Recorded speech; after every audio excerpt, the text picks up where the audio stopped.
Halo sahabat shooters, di video kali ini saya akan membuat tutorial flash Canon 430 EX3.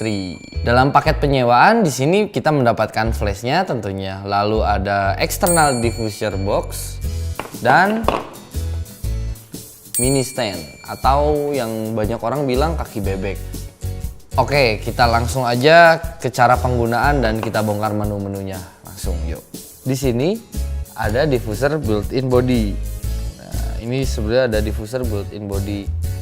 Tapi hasilnya akan lebih soft jika kita menggunakan external diffuser box gitu. Jadi kenapa alasannya di dalam paket penyewaan dikasih external diffuser box seperti itu. Lalu di sini ada penghalang untuk mengkat cahaya dan membounce atau memantulkan cahaya agar tidak menyebar ke atas. Untuk power pada flash ini membutuhkan 4 buah baterai berukuran AA. Nah, di sini powernya. Sekarang kita langsung aja nyalakan flashnya. Pastikan switchnya berada pada on, bukan pada lock, karena nanti kalau berada di lock kita nggak bisa menekan tombol yang ada di sini karena sudah dikunci. Di sini ada dial atau kursor. Lalu di sini ada tombol kiri, kanan, atas, bawah. Nah, ini juga tombol kiri, kanan, atas, bawah ini bisa menjadi shortcut atau jalan pintas. Lalu tombol ke kiri untuk optical transmission wireless shooting. Fungsinya untuk mengontrol flash ketika kita menggunakan multiple flash atau lebih dari satu untuk men-trigger flash dan flash lainnya. Seperti itu. Di sini juga ada individual slave dan ada slave. Jadi jika slave, flash menggunakan mode otomatis, tetapi jika individual flash ini disetting secara manual tingkat kecerahan atau speednya seperti itu. Lalu tombol ke atas. Nah, tombol ke atas ini untuk menentukan jarak flash. Saya sarankan samakan dengan focal length pada lensa atau jarak standar flash dengan objek. Contohnya jika kita menggunakan lensa 50 mm, kita pilih saja focal length-nya di 50 mm juga, seperti itu. Semakin jauh jarak yang disetting, maka semakin tele dan semakin sempit sudut cahaya yang diberikan. Dan di sini ada lensanya. Jadi jika kita merubah 24 misalnya, di sini akan ada perubahan. Nih, kita berubah ke 105. Tuh kan? Bisa lihat kan? Tuh, seperti itu. Nah, kita set 50 aja deh ya. Lalu selanjutnya kita pilih tombol arah ke bawah atau mode. Nah, mode ini ada ETTL dan manual. ETTL adalah fully automatic mode. Di sini kita hanya men-setting jarak dan exposure kompensasi saja. Jadi kalau misalnya modenya ETTL, yang kita setting adalah focal length dan exposure gini, bukan shutter speed pada flash gitu. Tuh, jadi kalau di sini kita nyeting ininya, zoom pada lensa flashnya atau dan exposure compensation, tidak menyeting yang lain-lainnya. Jika manual kita menyeting semuanya secara manual. Lalu tombol ke kanan adalah untuk men-setting power pada flash. Nah, di sini jika 1/128 artinya dia 1/128 pada kekuatan flash. Nah, jika 1/1 dia artinya 1/1 kekuatannya. Semakin kecil angkanya semakin terang, tapi sesuaikanlah dengan kebutuhan. Nah, di sini kita ada logo yang agak aneh nih. Nah, di sini yang ini adalah logo skip second curtain sync. Fungsinya untuk syuting slow shutter. Ini normal untuk slow shutter. Nah, second curtain sync ini misalnya ketika kita menggunakan mode bulb, sesaat kita akan melepaskan tombol shutter, flash ini baru akan menyala pada shutter closest. Jadi bukan saat kita membuka sensor atau bukan saat kamera membuka sensor flashnya nyala, tetapi waktu sensor akan menutup, flashnya baru nyala untuk mode yang ini. Nah, kalau yang ini normal, jadi ketika sensor membuka baru flashnya menyala. Kalau yang ini sebaliknya. Dan sebelah kanan ini ada yang namanya high speed sync. Nah, ini untuk shutter speed tinggi jika dia akan menjepret lebih awal atau sensor pada flash ini akan lebih responsif jika kita menggunakan mode yang ini. Jadi sebelum sensornya membuka, flashnya udah nyala duluan gitu.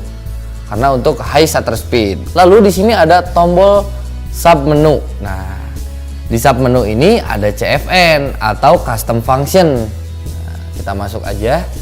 Nah, di nomor 0 ini adalah untuk mengukur indikator jarak menggunakan meter atau feet. Misalnya kita 0 atau 1 kita jaraknya menggunakan meter atau feet gitu. Di nomor 1 ini untuk auto power off. Jika flash tidak digunakan bisa diaktifkan atau tidak. Misalnya kita biarin aja walaupun gak digunakan, kita nggak mau pakai auto power off seperti itu.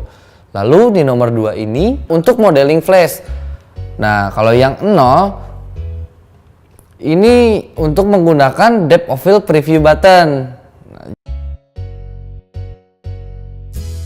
Nah, kalau 1 ini untuk mencoba testing firing button.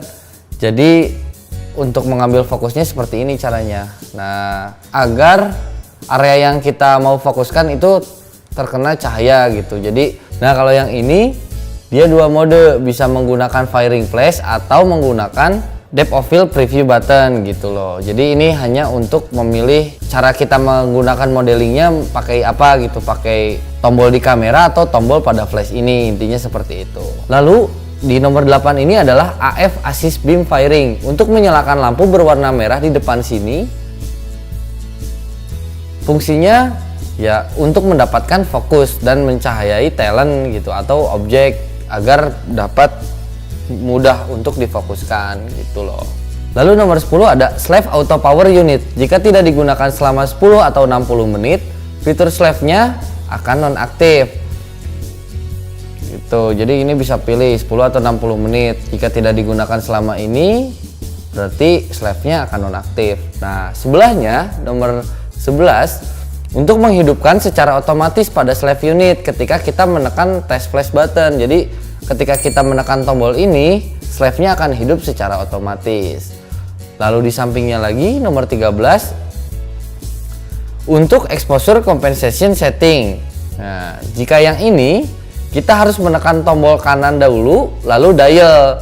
Jika yang bawah, dengan memutar ke arah kiri dan kanan saja, kita akan mengubah exposure compensation-nya. Kita contohkan, misalnya kita memilih yang ini. Nah, kita harus memilih tombol ini dulu, baru kita putar, ya kan?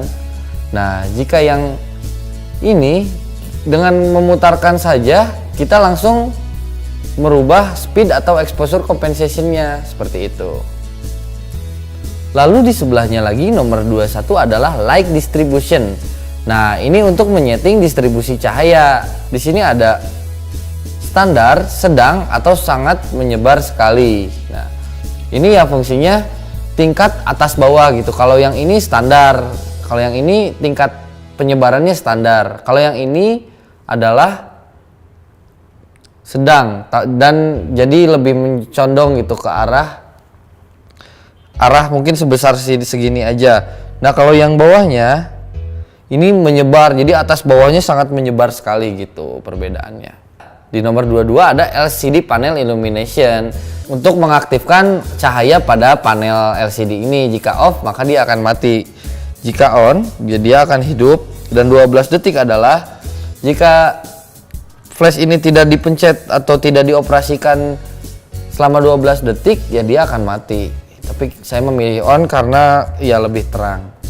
Lalu di nomor 23 ada slave charge check, untuk menandakan bahwa power sudah tercharge atau siap menjepret kembali dengan cara assist beam atau hanya lampu flash test button saja. Nah, ini assist beam atau lampu flash button saja. Jadi nanti slave-nya dengan mengaktifkan ini, kalau powernya sudah tercharge, dia secara otomatis akan mengeluarkan cahaya gitu, menandakan bahwa flash slave unit ini sudah siap dijepret lagi atau dijepret kembali. Lanjut ke menu PFN. Nah, menu PFN ini adalah personal function. Nah, di personal function ini kita mulai dari nomor 1 untuk setting kontras pada LCD. Ya, semakin besar kontrasnya semakin berubah gitu. Lalu kita pindah ke nomor 2.